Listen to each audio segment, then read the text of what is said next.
Thank you for joining us on The Journey. I'm Bob Glaze, President and General Manager of Southwest Radio Church. With me is Pastor Larry Spargimino. In recent weeks, observers have noted that North Korea's President Kim Jong-un resembles a bully. He's always raising his bar of expectations. Give him a little and he wants more. Every attempt to satisfy his demands produces more outrageous demands. However, he is a bully like no other. He possesses nuclear weapons technology. What outrageous demands Kim will make is anybody's guess. The South China Morning Post reports that North Korea has vowed to execute South Korea's former president and her spy director, accusing them of planning to assassinate North Korea's president.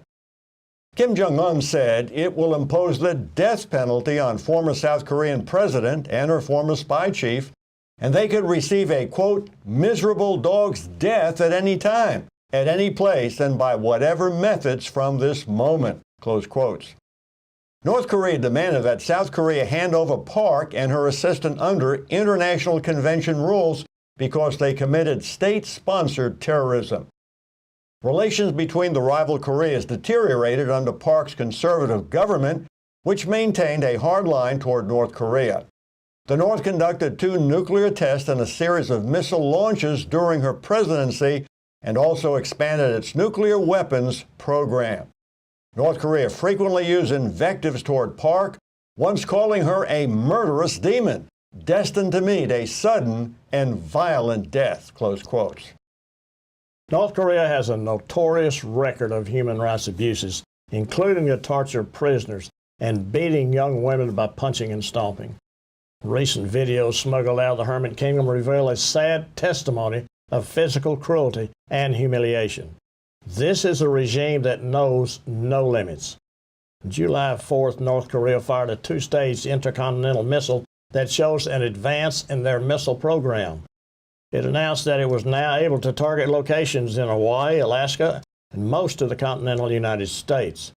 Although North Korea is barred under a UN resolution from firing ballistic missiles, it routinely does so anyway, saying its nuclear arsenal is a necessary tool to defend itself from the United States.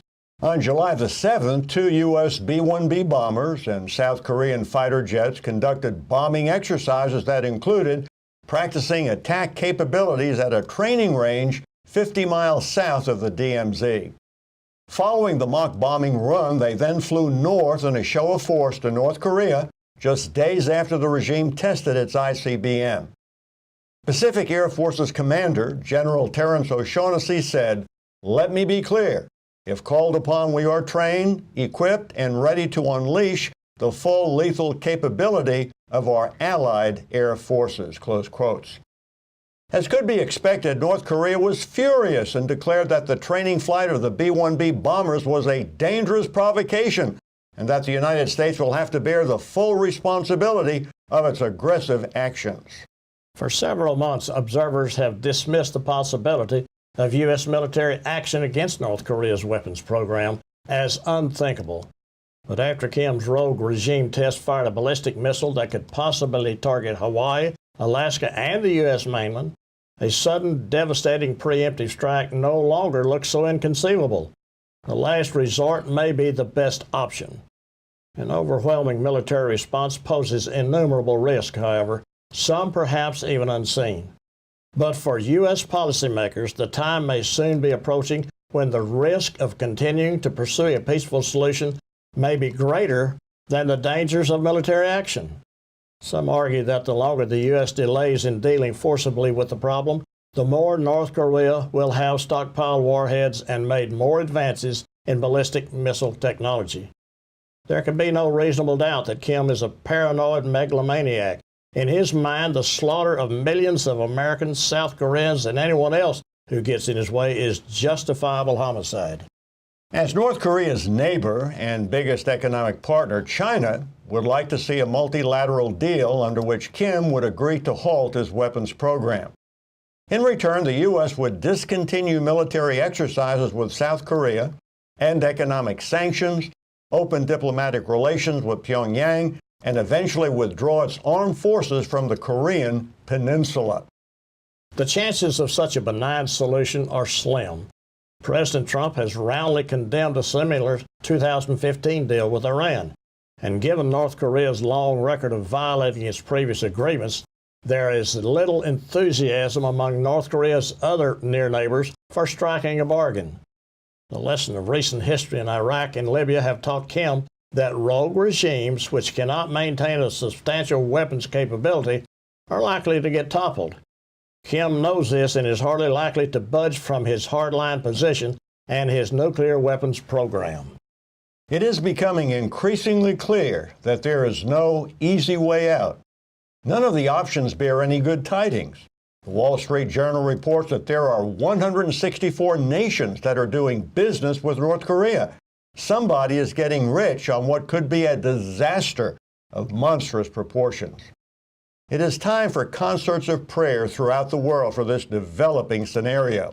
Humanity is in desperate need of God's help. Pray for the U.S. military and for the many good people in North Korea who are being oppressed by a monster. How did we get into such a situation in the first place? North Korea's military buildup did not happen overnight. Did the West think that Kim would somehow change his mind and pursue a different course? Is this the judgment of God on the world?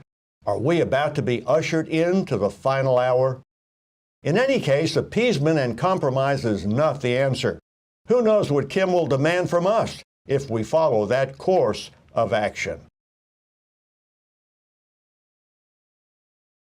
In the summer of 2016, an 18-year-old German gunman murdered 9 people in Munich, Germany.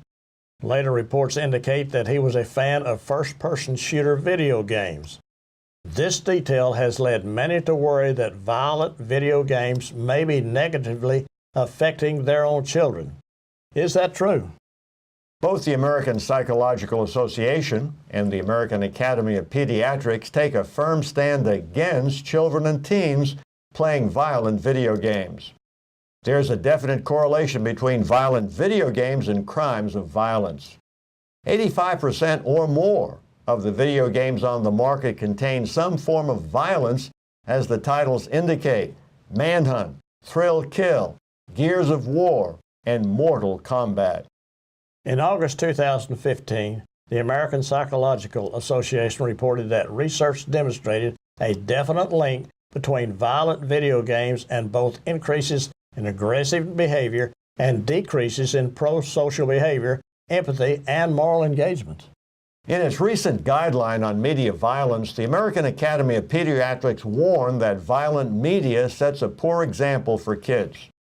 Video games, the Academy noted, should not use human or other living targets or award points for killing, because this teaches children to associate pleasure and success with their ability to cause pain and suffering in others. This seems like clear, no-nonsense arguments that should persuade parents that certain video games can lead to violent behavior. However, this does not represent the views of the entire field. Some social scientists have come up with very different results.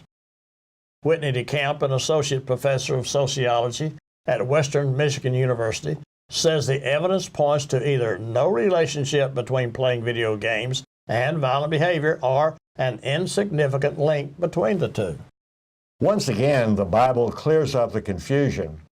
Philippians 4, verse 8 tells us what should fill our minds. The apostle writes, "Finally, brethren, whatsoever things are true, whatsoever things are honest, whatsoever things are just, whatsoever things are pure, whatsoever things are lovely, whatsoever things are of good report, if there be any virtue and if there be any praise, think on these things." Children are not the only ones immersing themselves in video games. Young men are being numbed by video games as well. It is kind of an anesthetic for the male soul. The unemployed, disaffected 20-something male who haunts his parents' basement is spending an overwhelming bulk of their time playing video games. In the year 2000, 35% of young men without college degrees lived in their parents' home. Today, a majority of young men do, and among the unemployed, that number is a staggering 70%. According to University of Chicago economist Eric Hurst, these men are spending the overwhelming bulk of their time playing video games. Hurst admits of his own 12-year-old son. If it were up to him, I have no doubt he would play video games 23 and a half hours per day. I am not sure he would ever eat. The sheer scale of all this has led to an unprecedented social transition. Millions of young men, unable or uninterested in finding employment, are simply choosing instead to unplug from society and immerse themselves in digital distraction. Some see nothing wrong with this. Video gaming offers a kind of psychological anesthetic, a job substitute that numbs the pain of unemployment and keeps young men from taking their frustration out in less socially acceptable ways. John Stonestreet, writing for Breakpoint, sees video gaming as a poor substitute for living in the real world. Habitual video gaming use, says Stonestreet, is not a substitute for real work, or for the young wives I've spoken with who married video game addicts, neither is it a substitute for real relationships. We are not created for distraction, close quotes. One of the most important things parents can give their children, especially young men, are boundaries when it comes to games and distractions. Even more importantly, parents should challenge their young men to actively engage the world around them. Jesus called us to be salt and light. A Canadian sniper set a world record hit on an ISIS fighter. It was a 3,800-yard shot. That's 2.2 miles. The shot disrupted a potentially deadly operation by the terror group in Iraq. The feat, pulled off by a Special Forces sniper from Canada's Joint Task Force 2, smashed an earlier record set by a British sniper. The rifle that was used was the Macmillan TAC-50, a 50 caliber weapon manufactured in Phoenix, Arizona, USA. The TAC-50 is the largest shoulder-fired firearm in existence. The company states that, quote, the Macmillan tactical rifle is designed for professional marksmen assigned with a critical mission in the harsh conditions of the real world, close quotes. Ryan Kleckner, a former U.S. Army Ranger sniper who served 2 tours of duty in Afghanistan and wrote the authoritative long-range shooting handbook, called the shot an incredible accomplishment. Kleckner said the spotter would have had to successfully calculate several factors: distance, wind, atmospheric conditions, and the speed of the Earth's rotation at that latitude. To get the atmospheric conditions just right, the spotter would have had to understand the temperature, humidity, and barometric pressure of the air the bullet had to travel through. Kleckner said the key to having a sniper round travel that far and hit a small target has less to do with speed and more to do with the efficiency with which the projectile moves through the air.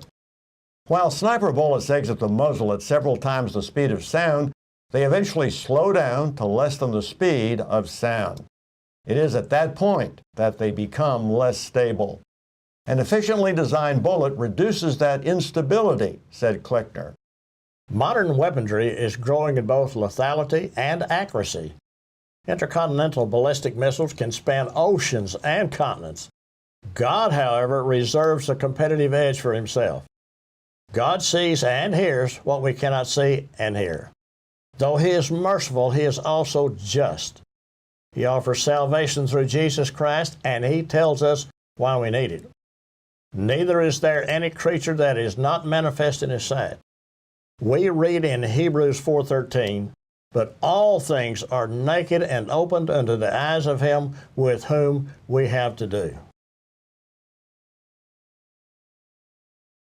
As if the terrorist bombings and stabbings in the UK are not sufficient to raise our blood pressure, the UK Daily Mail announces a devastating global cyber attack is imminent, warn experts. Reading from the report, quote, the hack called Exploding Can targets computers running on Microsoft Windows 2003, which means it could be used to attack 375,000 computers worldwide. If you find yourself a victim of the attack, not even Microsoft can help you, as the firm has declared Windows 2003 out of support. Another report, this one in the Wall Street Journal, titled "Cyber Experts Identify Malware That Could Disrupt U.S. Power Grid," tells of an incident that took out electricity in Ukraine's capital city last year. Experts are now convinced that the crash override could be repurposed to target U.S. systems. In another report, we read that North Korea's recent so-called failed missile test may have actually been a test for an EMP attack on the United States. The device exploded at the exact altitude needed for creating a devastating electromagnetic pulse known as an EMP. An electromagnetic pulse produced by a high-altitude nuclear detonation instantly generates powerful electric currents in antennas and electric cables on the ground, which in turn leads to overvoltage in electric devices, causing them to break down or malfunction. The North Korean missile launched on April the 29th exploded at an altitude of 71 kilometers. It was within the ionosphere, the ionized layer of the Earth's atmosphere, where a nuclear blast can generate enormously destructive effects and destroy the power grid. The lights go out and stay out. Everything from pacemakers to computers is fried. Automobiles, trucks, airplanes, and generators stop. Light bulbs explode and the electrical systems used in nuclear reactors die. Food, water, gas supplies, and telecommunications are disabled. Well, the internet has been a great blessing. The internet's connections create a structural vulnerability. Our cyber connections can be exploited by individuals, groups, and governments, which has led to coining the term cyber warfare. This refers to actions by a nation-state or highly sophisticated individuals to penetrate another nation's computers or networks for the purpose of causing damage or disruption. According to the book Future War by Lieutenant Colonel Robert McGinnis, cyber warfare has 5 characteristics. First, it features an extremely dynamic new battle space. 2, distance or range is not a factor. 3, operations tend to be decentralized and anonymous. 4, it is primarily an offensive weapon. And 5, it is essentially low cost with a potentially great payoff. That is the crippling or even destruction of a nation. Millions could die as hospital infrastructures are wiped out and as sewage treatment plants no longer function. The real tragedy is that the liberal media keeps on reporting fake news and is allowing political correctness to cripple law enforcement and necessary military operations. The continual mudslinging at the president and the refusal for the courts to allow President Trump to take the necessary actions to protect the American people form a real and present danger. In the wake of all the attacks in the UK, London Police Commissioner told the Associated Press, "It's desperately sad and poignant, but among those who died is someone who is British. There are French, Australian, Canadian, Spanish." She went on and said that longtime Londoners value this international aspect of the British capital. Quote, "We believe, of course, that's what makes our city so great," she said. "It's a place where the vast majority of time it's incredibly integrated, and that diversity gives us strength." So says the London Police Commissioner. Diversity indeed. A diverse group of terrorists who are never stopped until they blow up innocent people. This is not the time to celebrate diversity. The commissioner is not talking about diversity, she's talking about death. Is diversity accomplished by having some healthy people and some sick people? Do we need a good mix of people, some with tuberculosis and some with Ebola? The UK needs to get real. How many more terrorist attacks do they need for them to wake up? Will they ever wake up? Like many in America, they are in a state of denial. These are the last days, friends. Let's rub the sleep from our eyes. Let's wake up. For a culture that is asleep, Romans 13 provides good medicine, and I quote it. "Knowing the time, that now it is high time to awake out of sleep. The night is far spent, the day is at hand. Let us therefore cast off the works of darkness, and let us put on the armor of light." Scott Lively, an evangelical pastor, activist, and attorney, embroiled in a case brought against him by an LGBT activist group, Sexual Minorities Uganda, has been labeled a crackpot bigot by the U.S. District Court Judge Michael Ponzer. Judge Ponzer said Lively's biblical views on sexuality violate international law. The judge threw a volley of demeaning phrases at Pastor Lively, such as pathetic, ludicrous, and abhorrent, to describe Lively's biblical views. The LGBT activist group is being represented in court by the George Soros-funded Center for Constitutional Rights. According to Liberty Counsel attorneys representing Lively, Judge Ponzer had no jurisdiction to even hear the case.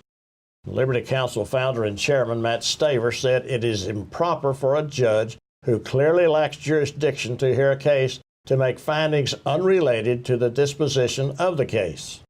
Pastor Lively has been at the center of international controversy for several years. Lively has called for the criminalization of gay advocacy and has had a large following in the African country of Uganda. He claimed that foreign agitators are seeking to destroy the Ugandan home and family and are trying to unravel Uganda's social fabric by spreading the, quote, disease of homosexuality to children. In 2009, he met with leaders in Uganda and spoke to thousands of Ugandans from all walks of life. This meeting led to the development of the Uganda Anti-Homosexuality Act, which advocated the death penalty in certain cases of homosexual activity. This brought a series of legal actions against Lively by activists who were horrified by Lively's rhetoric, which they claimed highly inflammatory. Lively expressed disappointment that the legislation in Uganda was so harsh. Lively says he recommended an approach rooted in rehabilitation, not punishment, and said that the anti-gay bill goes too far. He has stated that he will endorse the Ugandan bill if the death penalty is removed. Lively has also traveled in the Baltic nations and in Russia. Lively is credited with encouraging Russian President Vladimir Putin to promote anti-LGBT legislation in Russia. As we look at this situation and other items of controversy in our world, such as Islam, immigration, Second Amendment issues, and racial conflict, it seems that good people can often use bad rhetoric that does great harm to their case. When perception is reality, be careful how the other side perceives you. While we want to pursue the truth and righteousness with commitment and zeal, it is good to remember two scriptures. One is found in Ephesians 4:15. It encourages us to speak the truth in love. Obviously a hard thing to do since so many seem to miss it. 1 Peter 3:15 is also similar. It tells us to be ready always to tell others why we have the hope that we enjoy, but we are to do it with respect. The Bible not only tells us what to say, but how to say it. No doubt only God can change a heart, but God loves to use people whose zeal is tempered by love and compassion. As J. Vernon McGee used to say, we need to keep the main thing, and that is the gospel of Christ. Christian apologist Frank Turek was in London at the time of the terrorist attack on the London Bridge. He was scheduled to speak at several churches on his book, I Don't Have Enough Faith to Be an Atheist. The morning after the attack, he changed the title of his talks to, If God Exists, Why Is There Evil in the World? His approach would be to show that if the terrorist attack was truly evil, then it shows that God really does exist. Turek refers to C.S. Lewis and his famous work, Mere Christianity. At one time, C.S. Lewis was an atheist who thought all the injustice in the world disproved God. However, Lewis changed his mind when he realized he was stealing a moral standard from God in order to argue against him. Lewis said that his atheist argument against the existence of God was that the universe seemed cruel and unjust. But then he asked himself the question, how did I get this idea of just and unjust? A man does not call a line crooked unless he has some idea of a straight line. What was I comparing this universe with when I called it unjust? C.S. Lewis was comparing this unjust universe to God's perfectly just nature while claiming that God didn't exist. In effect, Lewis was sitting in God's lap to slap his face.